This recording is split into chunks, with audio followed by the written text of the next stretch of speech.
challenging photojournalism.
Today, the journalism industry faces many challenges.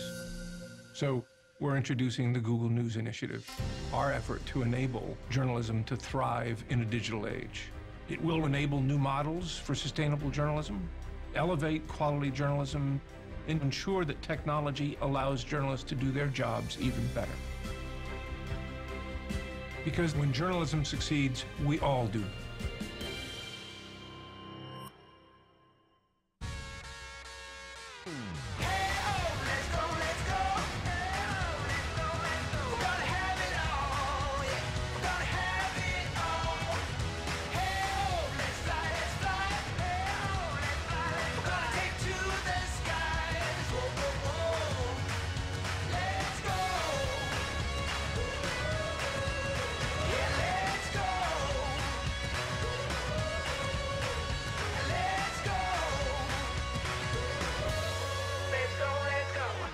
Il nostro pianeta ha bisogno di un nuovo modello energetico e noi stiamo già facendo la nostra parte.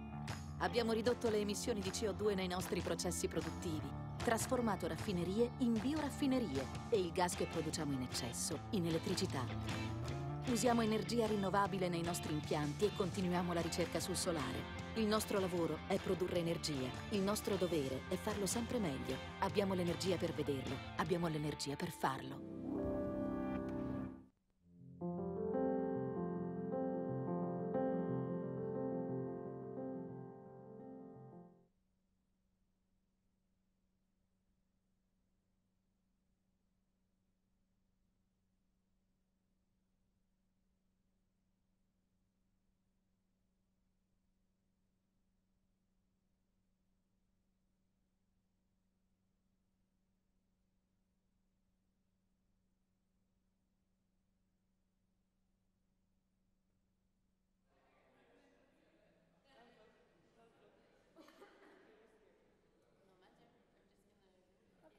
Yes, they're good plug.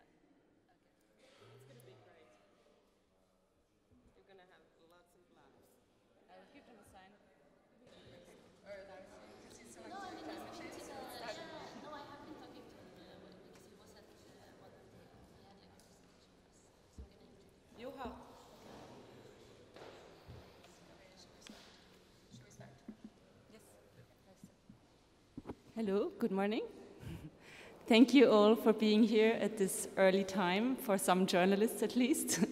That's why one of our fellows will be a bit late, and we saved him a seat here. So we're all current or former Reuters fellows at the Journalism Institute in Oxford, at the Reuters Institute, and we will all give lightning talks on our research topics that we already did and finished or are still doing. And yeah, we'll just start, and if you have any questions, please save them for the end, and we will answer them afterwards. Thank you. Okay, can you make it a bit larger? Still working?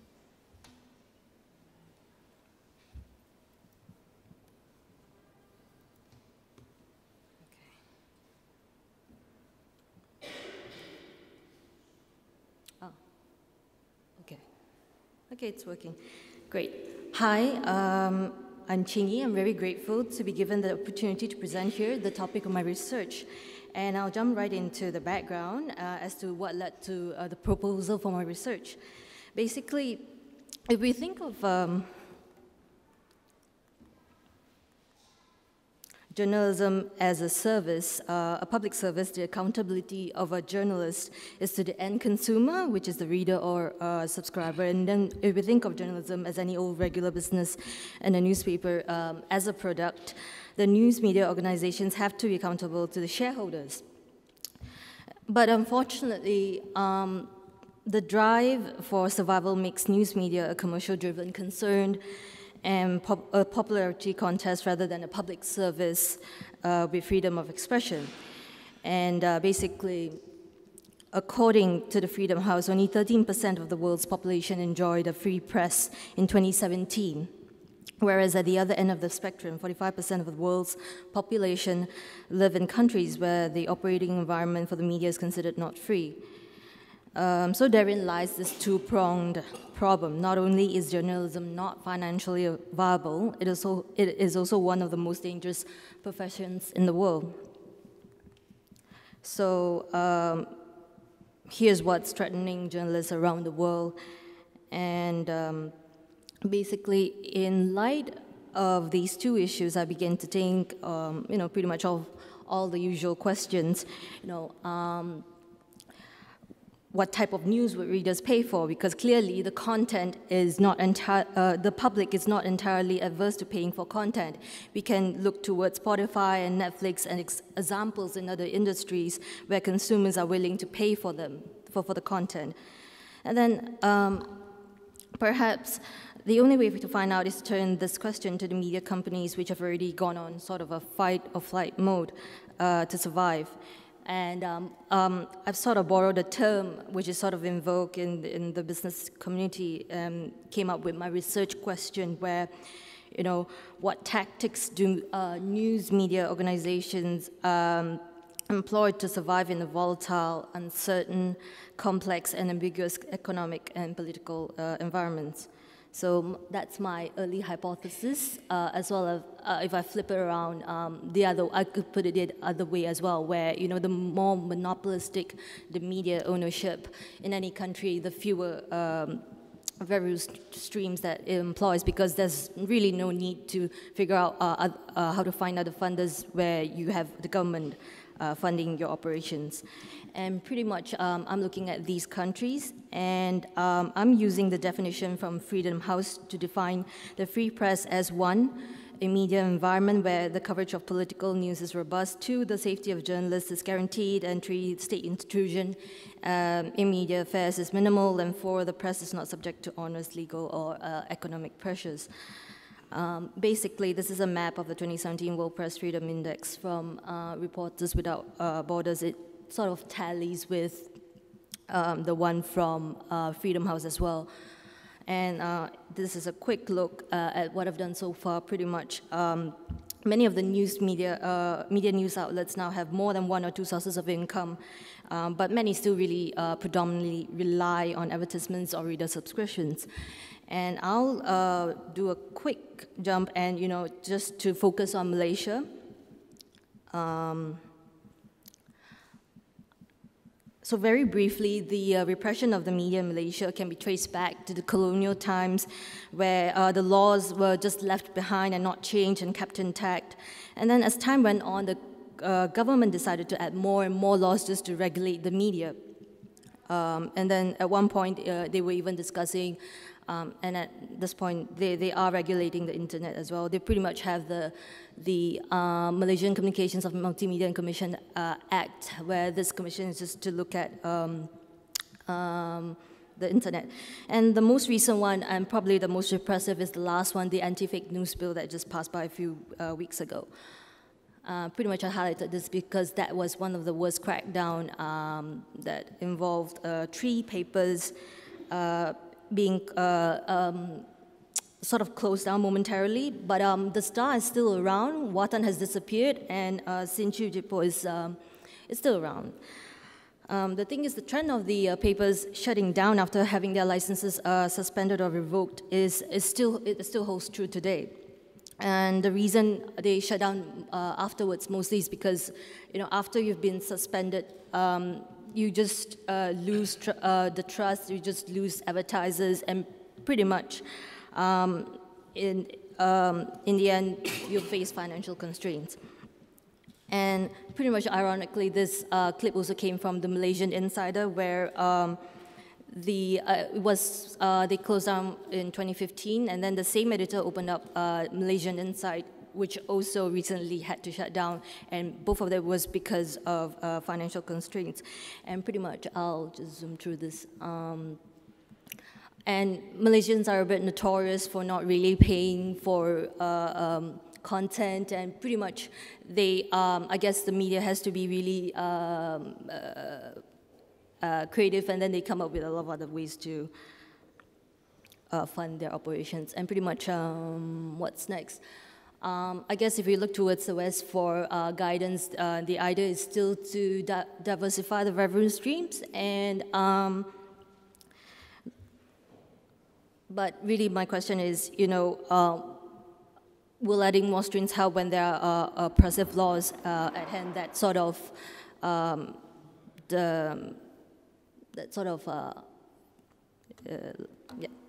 hold the way. So anyway, thank you.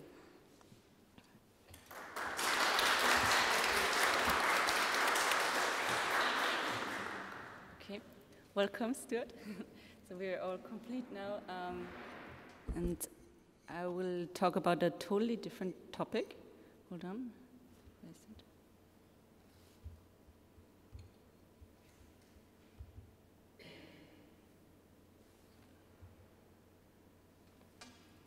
Okay, my name is Bettina Figl.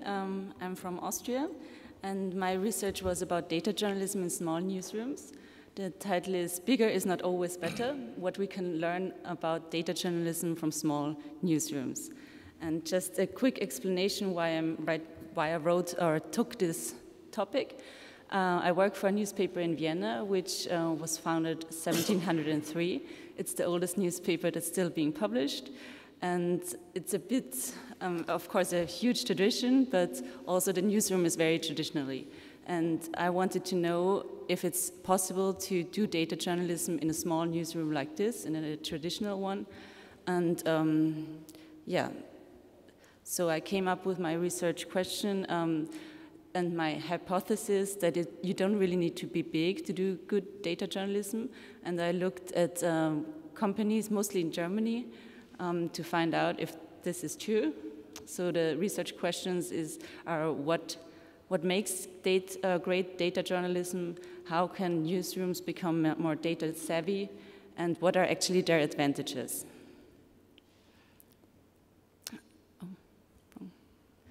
And my research methods was, of course, literature, case studies, but mainly interviews with the heads of data teams in Germany.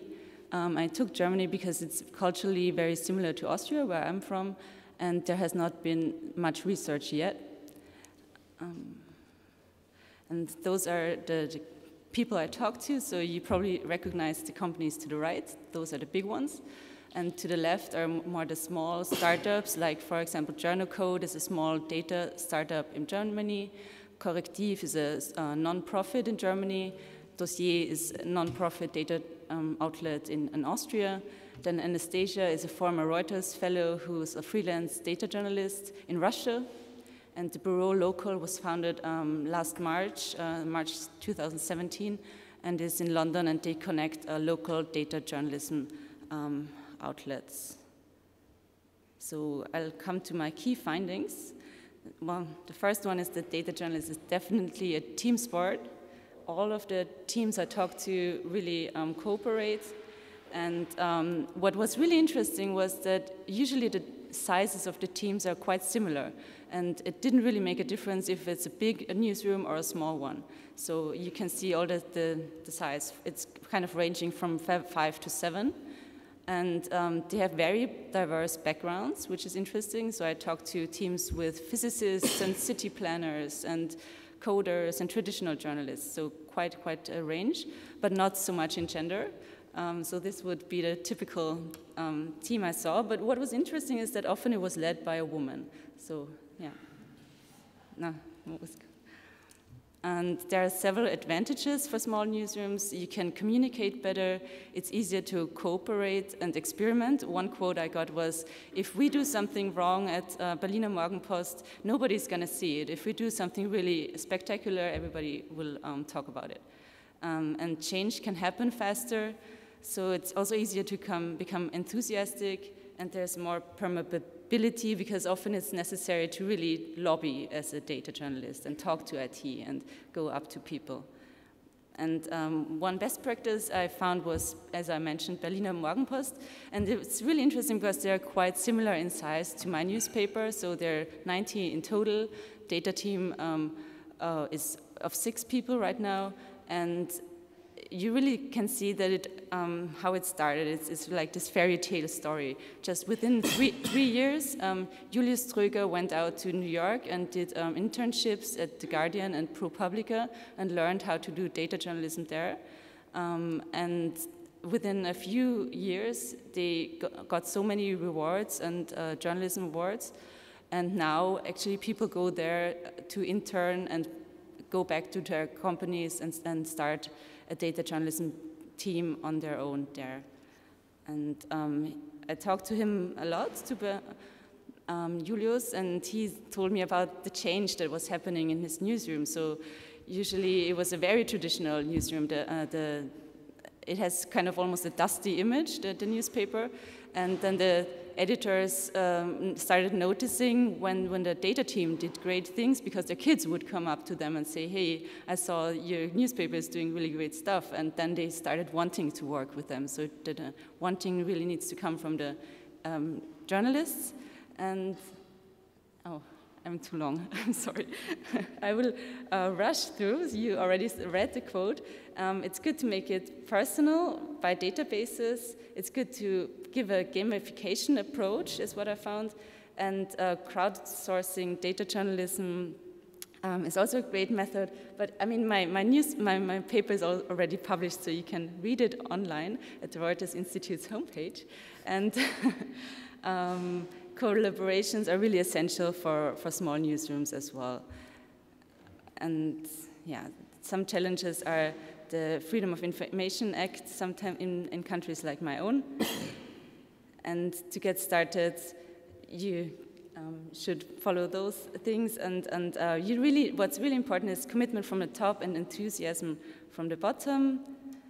And it's not rocket science, it's the quote I heard the most by all my interview partners. So you should just get started. Okay, thank you. Sorry.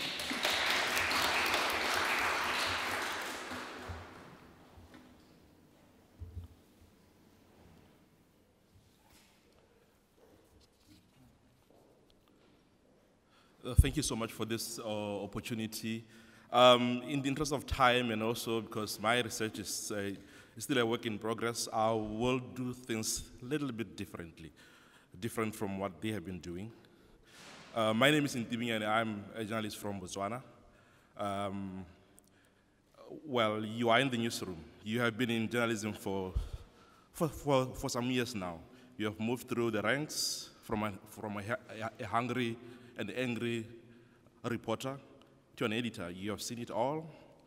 For some reasons, you feel tired, so frustrated, so demoralized, so uninspired. Things are not going well. You are frustrated with the media establishment, frustrated with the wealthy media owners, frustrated because few days ago, few weeks ago, few months ago, you asked for more resources and time. More resources to do investigative work, more time to do investigative work. You have asked for support to go after the bad guys, the politicians, the super rich, the untouchables, the corrupt, and of course, all of them, they are the powerful. All these requests have been refused on account of lack of resources. Well, there you are. You are in the newsroom, and you are frustrated with owners of news, the publishers, frustrated because of lack of support. You are frustrated that you can't do what you like. You are frustrated because you can't dig deep. You are frustrated because you can't be a journalist you want to be. What do? You ask yourself. You organize, and agonize. In frustration, and of course out of frustration, you want action. You call a friend, a fellow editor, you share your plan, a plan to build a new model of investigative journalism. A non-profit, well, some will say, a more independent model. Let's go for it, comrade, he says. 2 other comrades join the course. Well, there you are again. You sit together somewhere with your comrades at a low-income hotel at the heart of the city. You agree that corruption is rampant. You agree that corruption is at its greatest height. Well, but there's a problem. Newspapers are weak. Publishers are compromised. Is this about saving journalism? Is this about saving newspapers? Of course not. Let the messiahs do the saving. You agree. This is about holding power to account. The powerful to account. A few months later, the center is up and running. Of course, you are no longer in that mainstream newsroom. The newsroom is no longer in you. You have passed the process and stage of detoxification. You feel liberated. You feel free. Free from the bondage of advertisers, free from the ignorance of the publishers. Well, a year later, not all is well and good. Of course it's not. What did you expect, a miracle? The other 2 comrades have left the project. They can't take it. Freedom is sweet, independence is sweet, but where is the money? Where is the comfort? They ask. 2 years later, your sacrifices are too much. Your sting is too powerful to ignore. The impact is so great to imagine. You have been part of this and that. You have exposed the president's self-enrichment project. You have been part of the Panama Papers project. You have investigated the rich and powerful. Well, boy, you are holding power to account. You are asking tough questions. You are exposing corruption. You are creating enemies. Now they are saying you are a CIA agent, because of course you are getting funding from, well, international donors. A gun has been pointed in your direction. You have been threatened with violence. Your offices have been broken into. But there's something. Your quest and your thirst for truth remain unbroken. Is it worth it? Of course it is. It comes with the tough anyway. You are no Superman. You are no hero. Of course you are not. Your work is done in darkness. Your name is not etched in the halls of heroes. After all, you are not after fame or fortune. You have not embarked on you have only embarked on a just cause to promote and defend and enrich democracy through the tools of investigative journalism. The question is, how are the similar centers of investigative journalism in Africa doing? Centers in South Africa, in Malawi, in Namibia, in Nigeria, in Lesotho, and many other countries in Africa. How are they doing? In the past few months, at the Reuters Institute at the University of Oxford, I've been searching for this truth. I've been examining the structures, the motivations behind the formations of these centers, and assessing their impact in the African continent. Well, the simple argument is that as fringe as they are, as disorganized as some of them are, as poor as they are in terms of resources, non-profit investigative journalism centers have a role to play in our continent, and they are holding power to account. In my research, I'm using 3 theories: the agenda setting theory, the media ownership theory, and also the social responsibility theory. Thank you.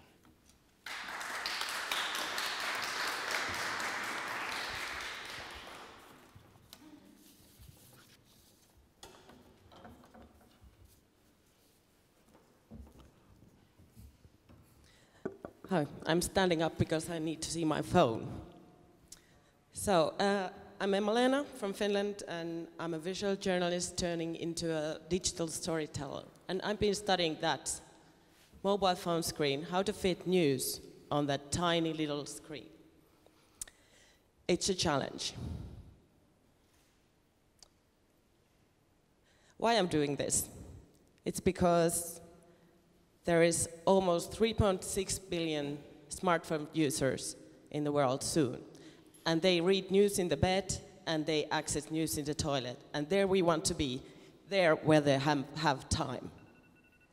And this is also why. This is a picture that I took 2 weeks ago in New York subway. There 85% of those people were reading their news from their phones. But there was one book, a revisionist there. So I've done 8 interviews, heads of visuals, designers, or interactive journalists from 8 different newsrooms. And there's a part of self-reflections in here. I try to adapt the digital skills and tools in the newsrooms that they are using. Those are the people that I interviewed from BBC, from over 20,000 employees to 4 people putting website, online native website.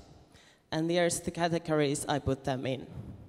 Yes, and this is Amanda Farnsworth for BBC, who is telling us that. And she's also my supervisor.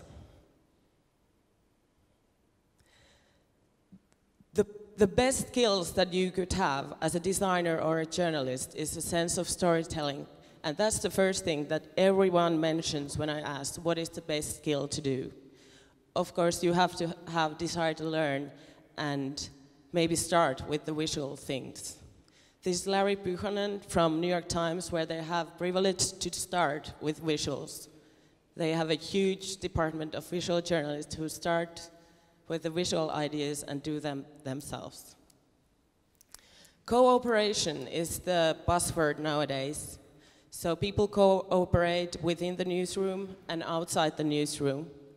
Actually, Washington Post has been doing a lot of work with platforms as well, because they think the future audience is in the platforms. And this is Chris from Washington Post. So, do you need to know code? 4 says not necessary. 3, yes, absolutely. 1, no.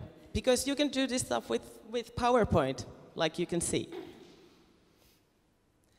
But NBC's Nelson Choo says that you definitely want to know how to code because you need to know the restrictions of your medium. Or possibilities as well.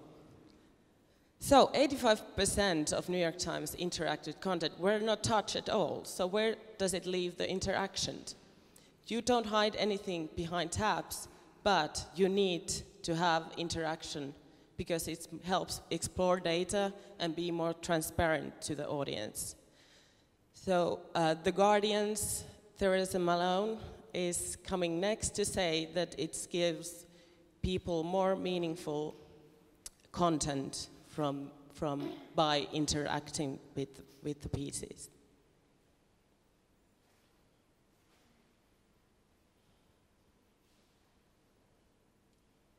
And does it leave space for creativity? It's a challenge to fit everything on a mobile screen, but you have to embrace the boundaries, says Washington Post Chris, which I think is the most important message. You can do a lot of things with the mobile phone. And you add value to that as well, because you're not anymore in the end of the production line, but people come to you because they need your visual skills. You have to be curious, you have to do experiment, you have to fail, and you have to take risks. But never annoy the reader, because reader is going to be away after one swipe if you make them unhappy.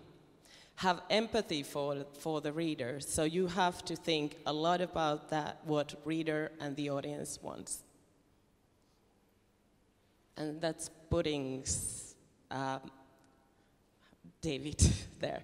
What these mediums have in common, they all employed visual journalists within last year.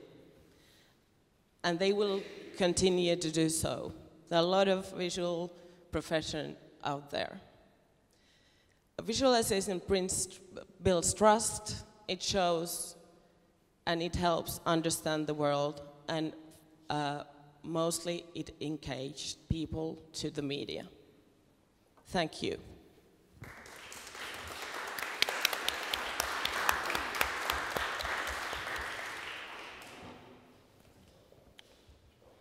Yeah, I'm just gonna use this one. Yep. Let's see. Hi, my name is Ingerid Salvesen. I'm a journalist from Norway. I've been covering climate change, science and politics a lot for the last years. And my research at the Reuters Institute is trying to find some answers to questions I've been struggling with and that I think are important for our time as journalists. So firstly, how do you make journalism on climate change that engages the public? And what is the role of journalists, if any, in addressing or even helping to solve this planetary crisis? I've just started my research, but I'd be happy to share with you what I've got so far. So this is a journalist. On the one side, she knows a lot about the terrible consequences that climate change is already having and will be having. On the other side is what her editor, colleagues, and even herself is saying when she tries to make journalism on it. And climate change has been said to be rarely resistant to journalism because it's abstract, technical, far away in time and place. And so if you are a journalist wanting to cover it, it's hard not to go like, what do I do? Or you can go like this, which is Alan Rusbridger, and I see that he's here in the room today. And I'm sorry for choosing this picture where you look very frustrated, but this is how many journalists feel when they're trying to cover climate change. And the reason you're here, Alan, is that when Alan Rusbridger was stepping down as an editor of The Guardian in 2015, he said that journalism has failed climate change, and he wanted to make a big campaign on it. And if you push on the sound button down there, we can hear what he says about covering climate change. Can you do that, Bettina? Sure. I'm not sure if we have sound. If you just push the... Do we have sound? Yeah, I've checked it before. Or if not, I can just paraphrase Alan. Okay, so he said something like, Emma's sound was off. Anyway, what he said was that, okay, he said that climate, what can you do to make people sit up and listen and pay attention and care about climate change? And so what he did and The Guardian did was that they started a campaign about it. And this was the front page when they launched the campaign in 2015. It was called Keep It in the Ground. It was two things. First, it was a huge journalistic series on the causes and consequences of climate change, but it was also a campaign asking people to sign up to push two big foundations to divest from oil, coal, and gas. And for the latter part of that campaign, they were accused of being too activistic. So for someone like me who wants to find out new narratives of how to tell stories about climate change, but also what is the role of journalism, this campaign is a perfect object to study. So my research questions are, first of all, did the Keep It in the Ground campaign succeed in what it intended to do, and trying to draw out the lessons from the campaign of what kind of journalism makes people engaged in this topic? Also, as it was accused of being too activistic, trying to look at the coverage that they did during the campaign and figuring out if making it into a campaign, does it reduce the scope of the ideas, perspectives on the topic of divestment, which was the focus on the campaign, but also if it pushes out other topics when it comes to climate change coverage. And the last question is, how did it challenge the journalistic norms of objectivity and impartiality? And I mean, does it even matter anymore, these ideals?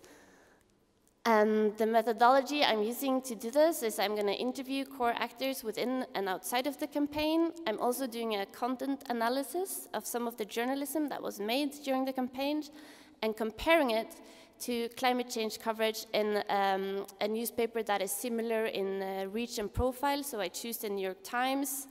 I mean, you can discuss this, but I don't have time.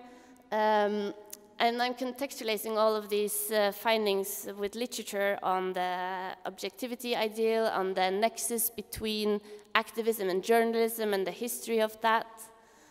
Some very preliminary findings from the content analysis is that The Guardian did write a lot more about climate change in the campaign period, and for how much for the sheer volume of coverage, if that matters, a campaign does help.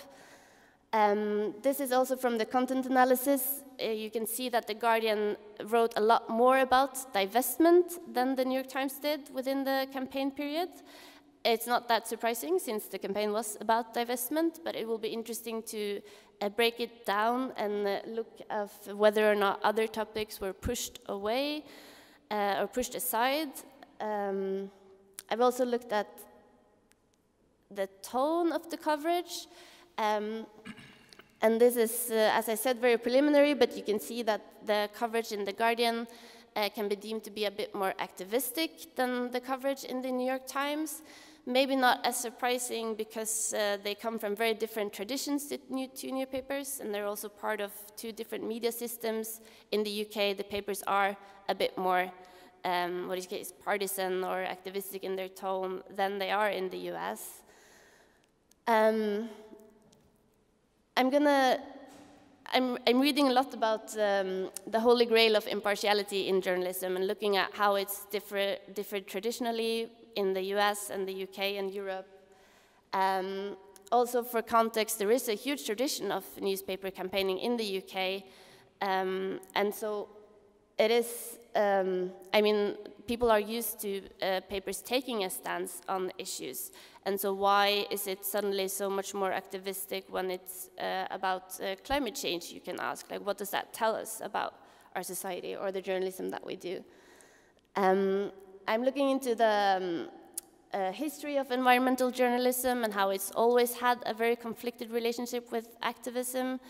And also thinking a lot about whether we see a new generation of journalists now where transparency is a lot more important, and maybe this ideal of objectivity and impartiality is not as important anymore, so thinking hard of questions like that. If you have any ideas on who I should talk to, what I should read when it comes to this nexus of interesting questions, please let me know. This is my email, and thank you so far.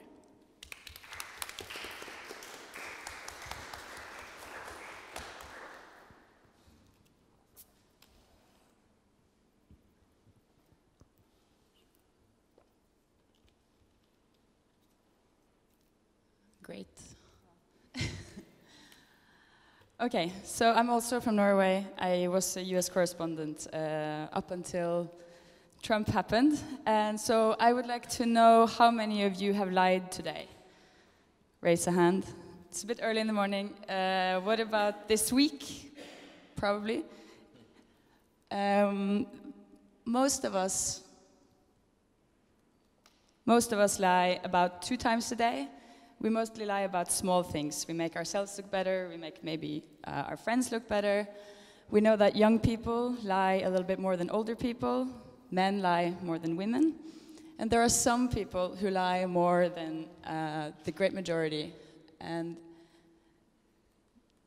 the President of the United States is one of these men. So there are the hyper liars, the people who lie all the time. And what do we do as journalists when we meet one of these people in power?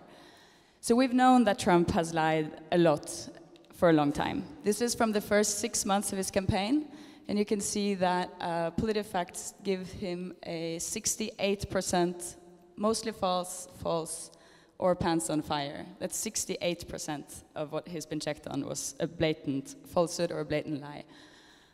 It did not change when he got into the White House. During his first 40 days in office, he said at least one substantial or clear falsehood or lie every single day. This is from the New York Times, and there are other outlets that has found him lying or saying a falsehood 5 to 6 times every day in public. So who knows what he does in private. And all politicians lie, all politicians bend the truth, all politicians spin, but here's also the New York Times trying to show the difference between Obama's 8 years, where he delivered 18 substantial falsehoods, and this is Trump, his first 10 months in power. There's 103.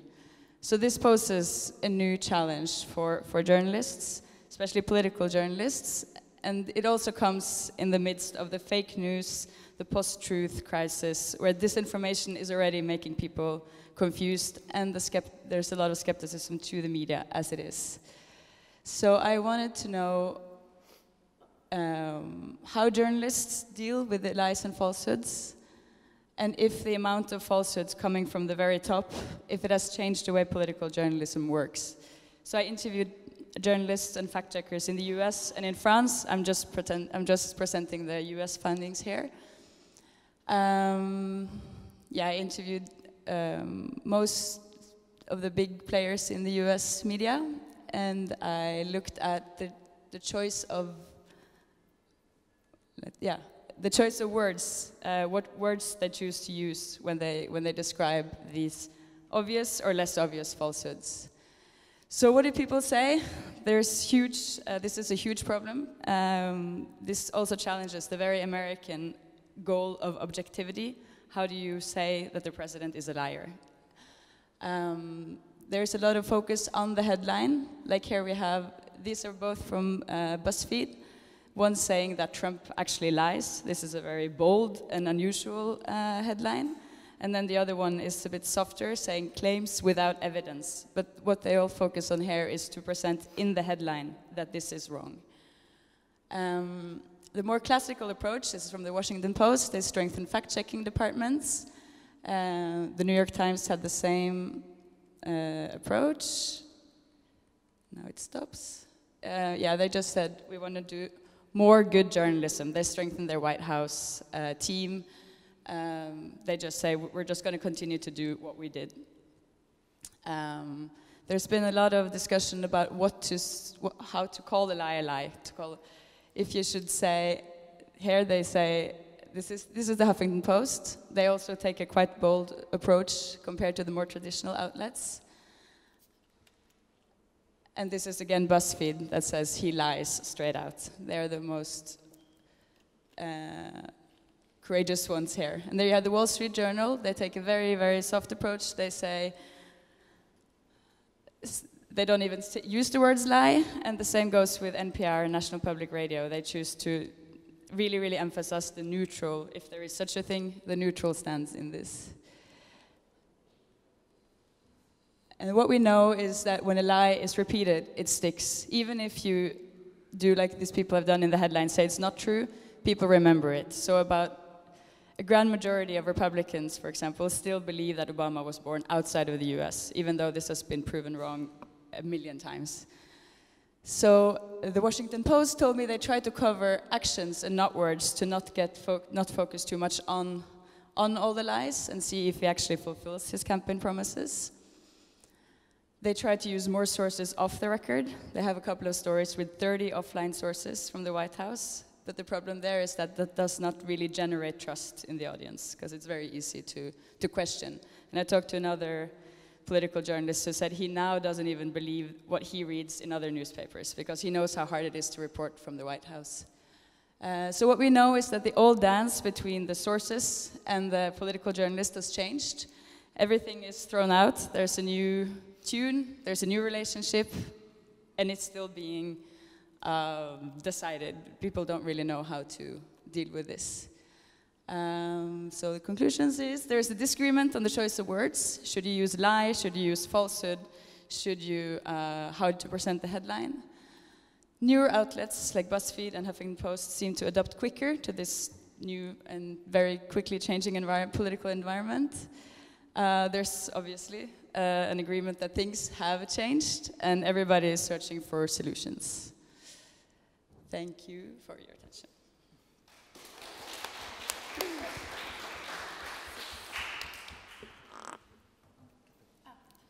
The clicker, yeah. So good morning, everybody. I'm Stuart Lau. I'm also a journalist fellow at the Reuters Institute. I used to be a journalist in Hong Kong, working for one of Asia's main English language newspapers covering China. And my current research topic, which is still ongoing, concerns whether Hong Kong media is still in a good shape in covering China 20 years on after the handover from British rule. So a brief introduction to China today. It's the second biggest economy, a lot of you know that, and it's set to overtake the US as early as 2032. In terms of the media market, it is currently the largest in the world with 700-odd million online population out of a population of 1.3 billion. But the problem facing media and for many ordinary residents as well is, of course, the tight government control over basically every aspect of society. So despite a very vibrant media scene in terms of the publications, what kind of troubles are we facing and why? Of course, because of the president who just named himself, you know, the president in life a couple of weeks ago. He came to power in 2011, 2012, and then he set off a course quite to the surprise of many observers, many journalists, because in the past, people would have considered him to be a rather liberal kind of politician. But of course, as things turned out, it didn't happen to be the case. And one of the examples was Liu Xiaobo, the Nobel Peace Prize laureate. And he was awarded the prize in 2011 because of his help in motivating human rights protection and democracy in China. He was jailed by Chinese authorities, and the Nobel Committee gave him the prize, according to the picture on the left. And what happened? He was since in jail, and from the picture on the right, as you can see, he ended up dying under detention last year. And what do you see if you only turn on the newspaper, turn on the TV in China? That's the main newspaper in China. On the next day, you can see Xi Jinping, the president, was meeting a Canadian official. That's number one. Number two, the premier meeting a Canadian official, and so on and so forth. You wouldn't see a word about the Nobel Peace Prize laureate, who was actually China's first one, dying in China. That's where Hong Kong media comes into play. Although we are part of China, we enjoy a lot of freedom of expression, freedom of publication.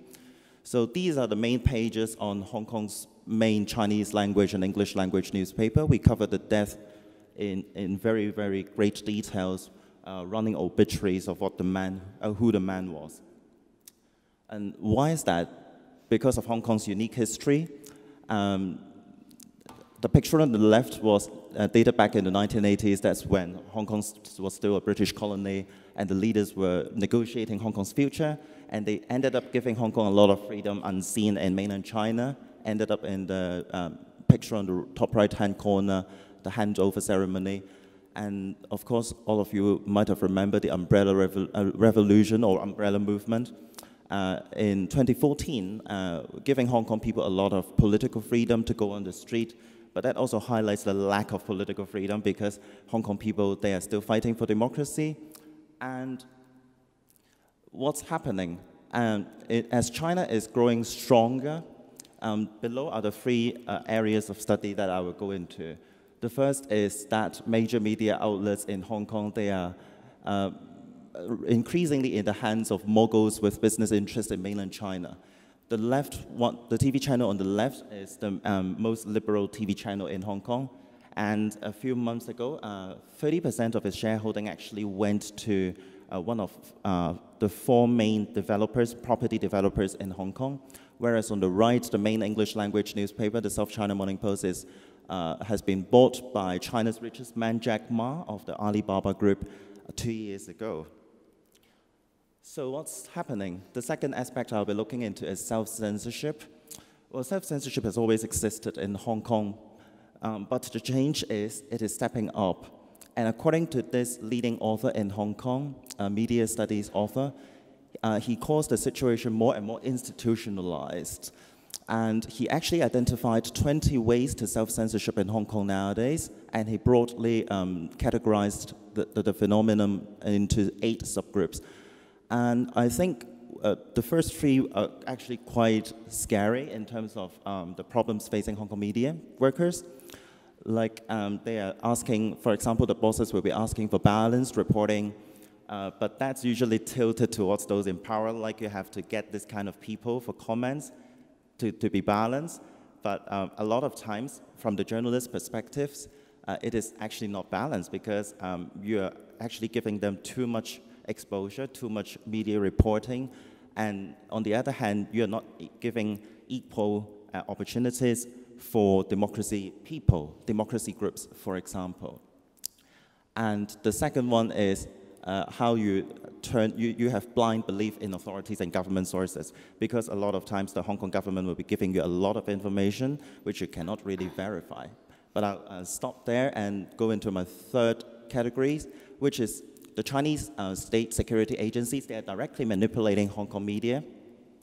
On the left, it was one of the booksellers' case in recent years. There's a Chinese citizen who is running a bookstore in Hong Kong selling very sensitive publications. He was arrested by Chinese authorities. And what did the Chinese authorities do? They asked Hong Kong media to talk to him in detention. In that kind of environment, of course, the arrested person is not going to say whatever he wants. But the Chinese authorities, they are asking Hong Kong media to conduct this kind of staged interviews to give them exposure, to undertake basically propaganda agendas. So according to the Reporters Without Borders, it's a very pessimistic view. Hong Kong media, we are doing our worst in 20 years. But despite the pessimism, I think there is still some good journalism going on. For example, on the right, she is a marvelous woman. She is the wife of one of the arrested human rights lawyers in China. Her husband has been missing for 1,000 days already by last week. And you can see all the TV channels, all the microphone stuff, they're all actually Hong Kong media working in Beijing. Of course, there's no Chinese media going to interview him, her or him, or other people involved. But it's Hong Kong media playing the role of holding the state of China accountable. And on the left, it is one of the greatest investigative journalism networks newly founded in Hong Kong, which is also gaining a lot of support. So I'll stop here, and if you have any information or any inspiration for me, feel free to approach me afterwards. Thank you very much.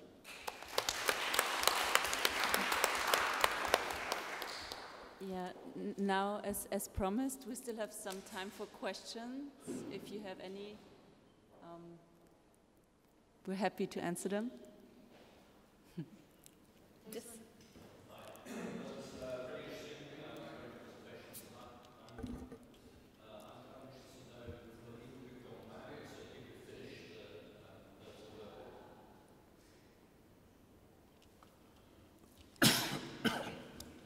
There's one in here.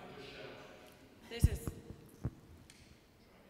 from the people who've gone back, can you maybe say a bit about what you've learned? Have you been able to implement any changes since you've gone back in terms of, have you been able to use some of the stuff you've learned to actually change anything in your own organizations? Do you want to start? Okay, then I'll go first. I came back to Vienna in December, and of course in my newspaper they were very curious to hear what I've learned. But I also had to disappoint them a bit, because they kind of expected that within 2 months I would have become a coder. And so it's a lot about lobbying. So I had to tell them, no, we need to get a coder. And things like this are still a bit difficult, because yeah, you do need the commitment even from the top, and enthusiasm on the bottom is not enough, as I said. But we're actually looking for somebody now. So at least one coder in the team would be really great, and I'm hoping for it. And there was a lot of talk in the data journalism scene kind of after this paper, because I think everybody was very keen to hear about what others are doing.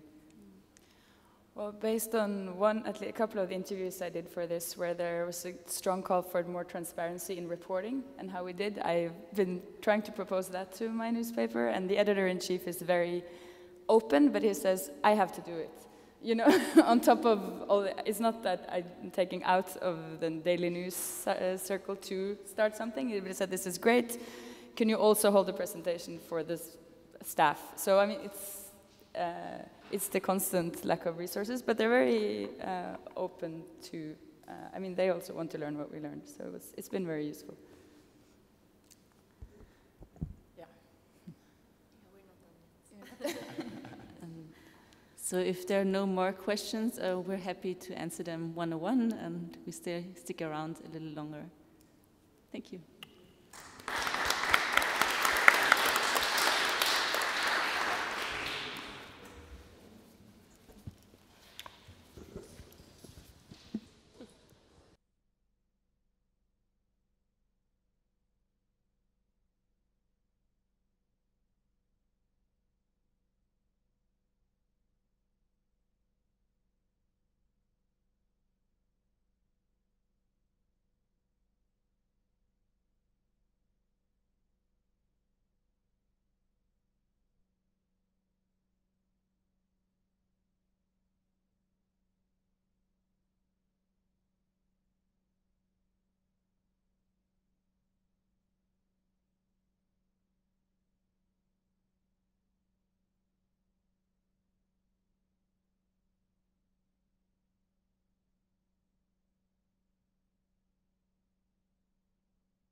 Today, the journalism industry faces many challenges.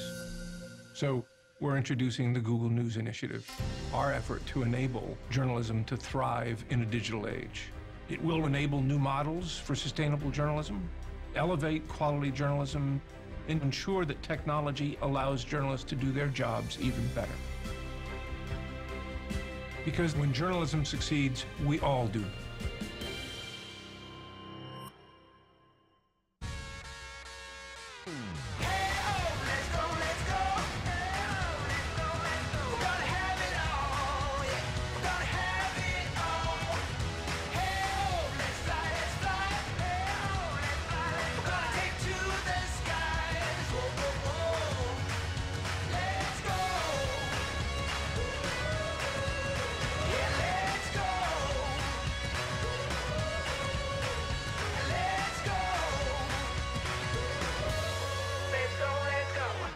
Il nostro pianeta ha bisogno di un nuovo modello energetico e noi stiamo già facendo la nostra parte.